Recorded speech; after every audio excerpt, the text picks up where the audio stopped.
بنتے ہیں، وہ جب ان علوم کے ماہر بنتے ہیں تو اس کے بعد وہ اس نتیجے پر پہنچتے ہیں، ربنا ما خلقت ھذا باطلا، اے ہمارے رب تو نے اس کائنات کو بیکار نہیں بنایا، اس کائنات کے پیدا کرنے کا ایک مقصد ہے، ایک پلان ہے، اے اللہ تو نے ایک مقصد کے تحت ہمیں پیدا کیا ہے، سبحانک فقنا عذاب النار، اے اللہ تو پاک ہے، تو اس بات سے پاک ہے کہ تیرے ساتھ شرک کیا جائے، تیری عبادت میں کسی اور کو شریک کیا جائے، اے اللہ ہم نے تیری توحید کو پہچان لیا، اس لیے تو ہمیں جہنم کے عذاب سے بچا لے۔ تو اسلام کی نظر میں تعلیم کی بیس یہ ہوتی ہے میرے بھائی۔ آج افسوس کی بات ہے، ہم مسلمانوں کی حالت تو یہ ہے کہ دھوبی کا کتا نہ گھر کا نہ گھاٹ کا۔ ہم عصری تعلیم اور دینی تعلیم کی اس تقسیم میں ہم نہ ادھر کے ہیں نہ ادھر کے ہیں۔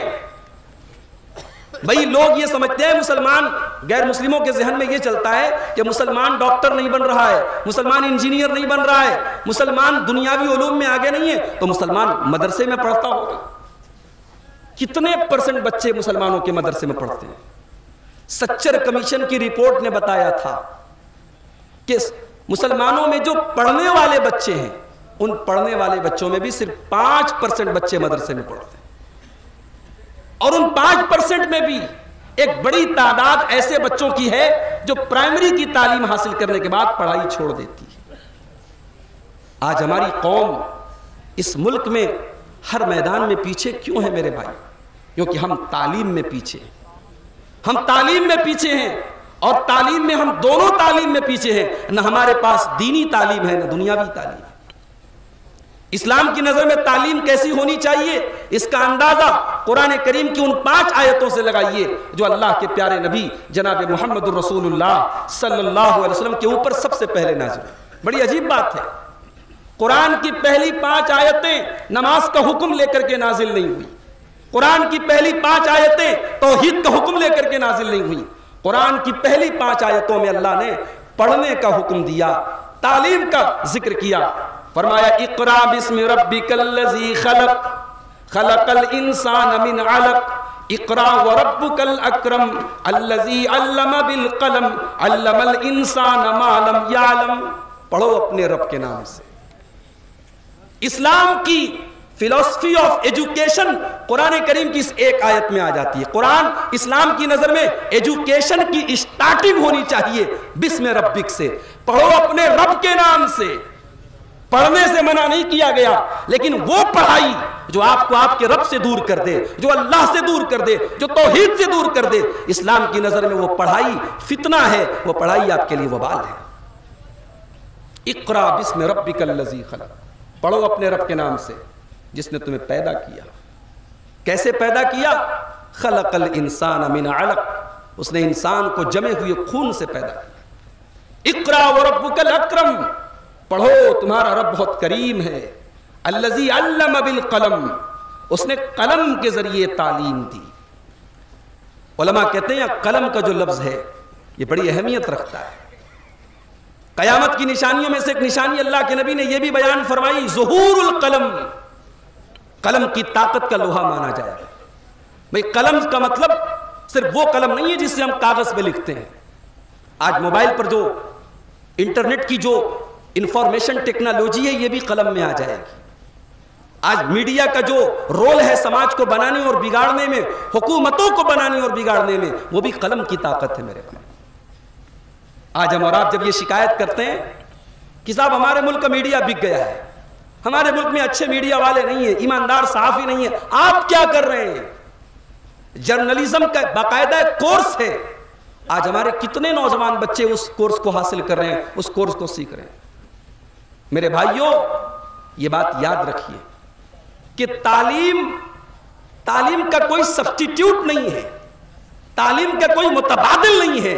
آپ اس ملک میں نہیں پوری دنیا میں تعلیم کے بدولت ہی ترقی کر سکتے ہیں، کوئی سیکنڈ آپشن نہیں ہے۔ اگر آپ چاہتے ہیں کہ آپ کے اس ملک میں اچھے پترکار، اچھے جرنلسٹ، اچھے صحافی بنے تو آپ کو جرنلزم سیکھنا پڑے گا۔ آپ کو اچھے ڈاکٹر چاہیے تو آپ کو اپنے بچوں کو ڈاکٹر بنانا ہوگا۔ آپ کی قوم کو اچھے انجینئر چاہیے تو آپ کو انجینئرنگ حاصل کرنی پڑے گی۔ اللہ کے پیارے نبی صلی اللہ علیہ وسلم فرماتے ہیں انما العلم بالتعلم، علم سیکھنے سے آتا ہے، علم حاصل کرنے سے آتا ہے، علم کوئی دوا نہیں ہے جس کو گھول کے پلا دیا جائے، علم کا سیکھنے کا ایک پراپر طریقہ ہے، ایک پروسیجر ہے، ایک طریقہ ہے، وہ طریقہ آپ کو فالو کرنا پڑے گا میرے بھائی۔ صبح 4 بجے آپ اعظم گڑھ کے مین روڈ پہ چلے جائیں، 4 بجے صبح کچھ نوجوان لڑکے آپ کو ملیں گے، وہ صبح کے 4 بجے سڑک پر دوڑ رہے ہیں، رننگ کر رہے ہیں، بھاگ رہے ہیں۔ ان سے پوچھو بھائی تم صبح کے 4 بجے کیوں دوڑ رہے ہو؟ دنیا آرام کر رہی ہے، مسلمان رات میں مرغا کھا کے آرام سے سو رہا ہے، تم کو کیا پڑی ہے تم صبح 4 بجے دوڑ لگا رہے ہو؟ تو وہ نوجوان لڑکے آپ کو جواب دیں گے کہ ہم آرمی جوائن کرنا چاہتے ہیں، ہم پولیس میں بھرتی ہونا چاہتے ہیں، ہم اس لیے صبح کے 4 بجے دوڑ رہے ہیں۔ ان کی زندگی کا ایک ٹارگٹ ہے، ان کی زندگی کا ایک مقصد ہے، اور اس مقصد نے جب دنیا اپنے بستروں پر آرام کر رہی تھی، اس مقصد نے انہیں صبح کے 4 بجے اپنے بستر کو چھوڑنے پر مجبور کر دیا۔ میرے بھائیوں، ہم تعلیم کے میدان میں محنت نہ کریں، کوشش نہ کریں، اچھے تعلیمی ادارے قائم نہ کریں، اچھے اسکول قائم نہ کریں، اور اس کے بعد ہم رونا روئیں کہ اس ملک میں ہماری حالت بڑی خراب ہے، رونا رونے سے کوئی فائدہ نہیں۔ ہمیں کچھ ٹارگٹ بنانا پڑے گا۔ اور آج یہ جامعہ اسلامیہ قرطبہ، اس طریقے کے ادارے آپ دیکھیں، لڑکیوں کی دینی تعلیم کے ادارے آج ہمارے علاقوں میں گنتی کے ادارے ہیں۔ بنارس، مئو، اعظم گڑھ، یہ پورا مسلم آبادی کا ایک بڑا بیلٹ ہے، لیکن آج ہماری قوم کی بچیوں کے لیے نہ ڈھنگ کے عصری ادارے ہیں، نہ ڈھنگ کے دینی تعلیم کے ادارے ہیں۔ یہ افسوس کی بات نہیں ہے۔ آج ہم شکایت کرتے ہیں کہ آج تعلیمی اداروں میں ہماری بہنوں کو حجاب میں جانے سے منع کر دیا گیا، پابندی لگا دی گئی، قانون عدالتوں سے فیصلے آ گئے، لیکن ہم نے کبھی اس پر غور کیا کہ ہماری بہنیں اتنی مجبور کیوں ہوئیں کہ آج وہ اپنی تعلیم کو جاری رکھنے کے لیے ان اداروں کا رخ کر رہی ہیں جہاں ان کے حجاب کو لے کر کے نشانہ بنا جا رہا ہے۔ یہ تو ہماری کمزوری ہے، یہ تو ہماری کتنی بڑی پستی کی بات ہے کہ ہماری مسلمان بہن آج ایسے اداروں میں جا رہی ہے جہاں اسے بغیر حجاب کے جانے کی اجازت نہیں ہے۔ تو آج میرے بھائیوں، ہمیں تعلیم کے میدان میں آگے بڑھنا پڑے گا، اور اللہ کے نبی صلی اللہ علیہ وسلم کی جو سیرت ہے وہ ہمیں یہی سکھاتی ہے۔ اللہ کے نبی جس دور میں نبی بن کر کے آئے، اس دور میں جہالت بہت عام تھی، تعلیم کے میدان میں لوگ پیچھے تھے، اور ایک روایت کے مطابق پورے مکہ میں صرف 11 لوگ لکھنا جانتے تھے۔ اللہ کے رسول کے دور میں صرف 11 لوگ لکھنا جانتے تھے۔ فتح البلدان کے اندر یہ روایت ملتی ہے۔ آپ غور کریں، اس سوسائٹی میں، اس ماحول میں جہاں لکھنے پڑھنے کا ماحول نہیں تھا، اللہ کے نبی دنیا میں رسول بن کر کے آتے ہیں، اور آپ کی رسالت میں، آپ کی نبوت میں ایک پہلو جو بہت غالب ہے وہ یہ ہے کہ آپ ایک بہترین معلم تھے، آپ ایک بہترین ٹیچر تھے۔ لقد من اللہ علی المؤمنین اذ بعث فیہم رسولا من انفسہم یتلو علیہم آیاتہ ویزکیہم ویعلمہم الکتاب والحکمہ۔ اللہ تبارک و تعالیٰ نے تمہارے بیچ میں ایک ایسا رسول بھیجا، یتلو علیہم آیاتہ، جو اللہ کی آیتوں کو پڑھ پڑھ کے سناتے ہیں، ویزکیہم، وہ تمہارا تزکیہ کرتے ہیں، تمہیں گندگیوں سے پاک اور صاف کرتے ہیں، ویعلمہم الکتاب والحکمہ، اور تمہیں کتاب و حکمت کی تعلیم دیتے ہیں۔ اللہ کے رسول معلم تھے۔ آپ کی رسالت اور آپ کی نبوت کا آغاز تعلیم سے ہوتا ہے۔ مکہ کے دور میں دار ارقم آپ کی تعلیم کا مرکز تھا، اور مدینہ کے دور میں اللہ کے نبی کی مسجد میں ایک چبوترا تھا جس کو صفہ کہا جاتا تھا، وہ اللہ کے نبی کا تعلیمی مرکز تھا، وہ مدرسہ تھا جہاں جناب محمد رسول اللہ صلی اللہ تعالی علیہ وسلم تدریس کے فرائض انجام دیتے تھے، اور آپ کے صحابہ آپ سے علم دین سیکھتے تھے۔ میرے بھائی، غزوہ بدر میں جب مشرکین قیدی بن کر کے آئے، اللہ کے نبی صلی اللہ علیہ وسلم نے ان مشرکین کے بارے میں جن کے پاس فدیہ دینے کی طاقت نہیں تھی، اللہ کے نبی نے کہا ہم تمہیں چھوڑ دیں گے، تم ہمارے بچوں کو لکھنا سکھا دو۔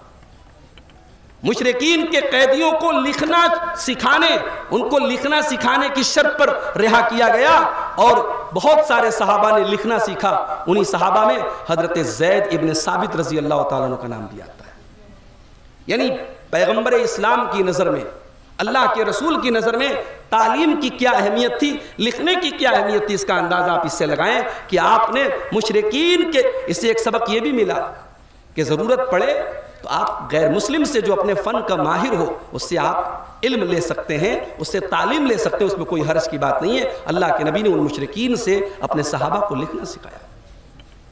اور آگے بڑھیے، لاک ڈاؤن کے دور میں ہم نے دیکھا ہمارے جو دینی ادارے ہیں، جو چندے اور صدقات اور زکوٰۃ کی بدولت چلتے ہیں، یہ دینی ادارے، کتنے دینی ادارے آج اپنے وجود کے لیے ترس رہے ہیں، یعنی ان کا تالا بند ہے، ان کو چلانے کے لیے فنڈ نہیں ہے۔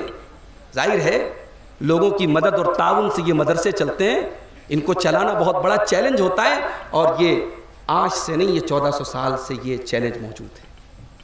اللہ کے رسول کا جو مدرسہ تھا، آپ کے جو اسٹوڈنٹس تھے، آپ کے جو طلبہ تھے، اصحاب صفہ، ان غریب صحابہ کرام کے کھانے کا، ان کے رہنے کا بندوبست اللہ کے نبی کرتے تھے۔ ایک مرتبہ حضرت فاطمہ آپ کے پاس آئیں، مسند احمد کی صحیح روایت ہے، حضرت فاطمہ آپ کے پاس آئیں اور کہنے لگیں کہ مجھے کچھ غلام کی ضرورت ہے، گھر میں بہت سارے کام کرنے ہوتے ہیں، مجھے کوئی ایک غلام دے دیجیے۔ اللہ کے نبی نے کیا جواب دیا؟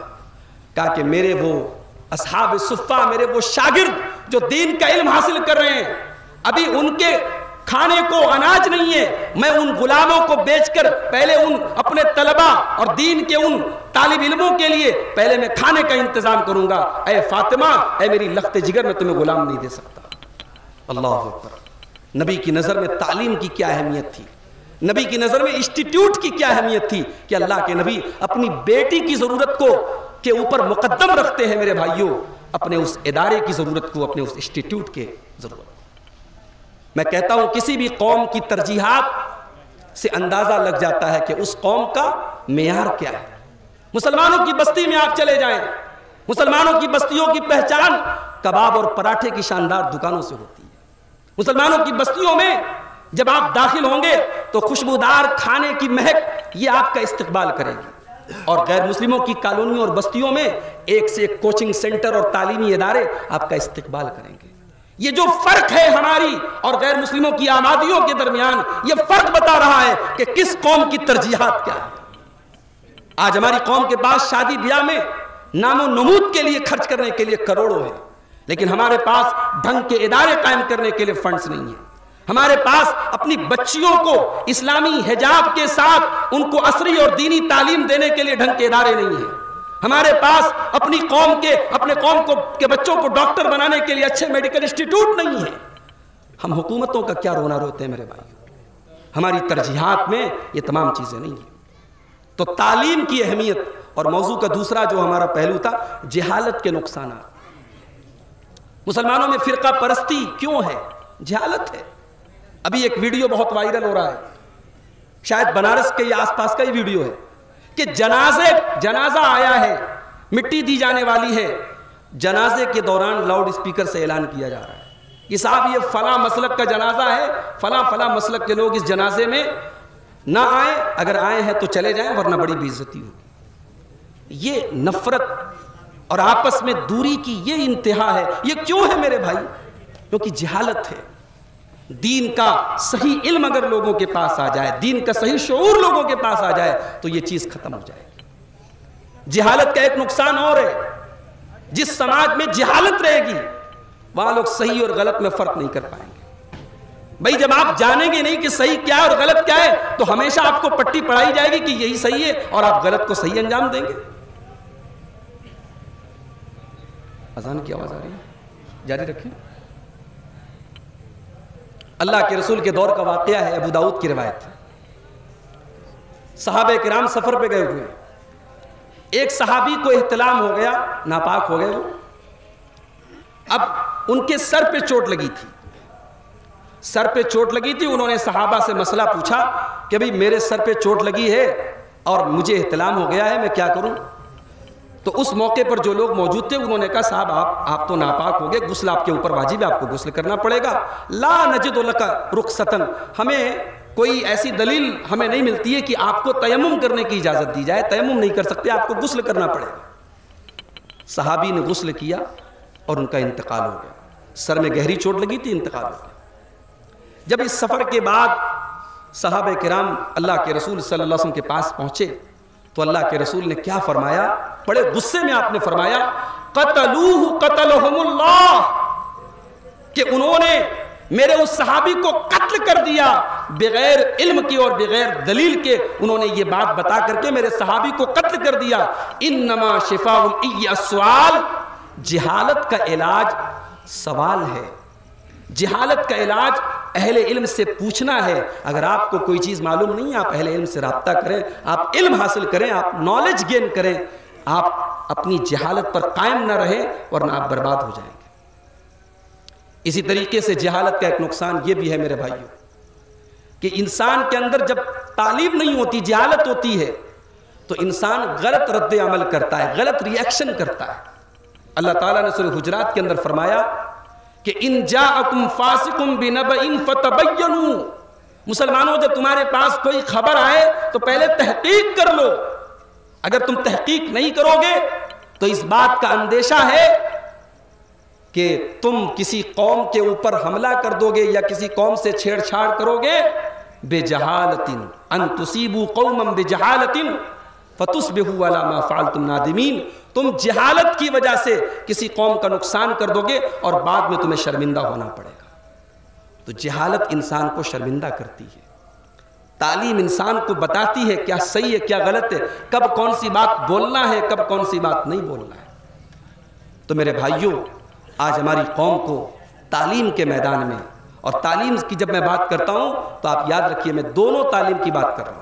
دینی تعلیم اور عصری تعلیم دونوں میدان میں ہمیں آگے ہونے کی ضرورت ہے.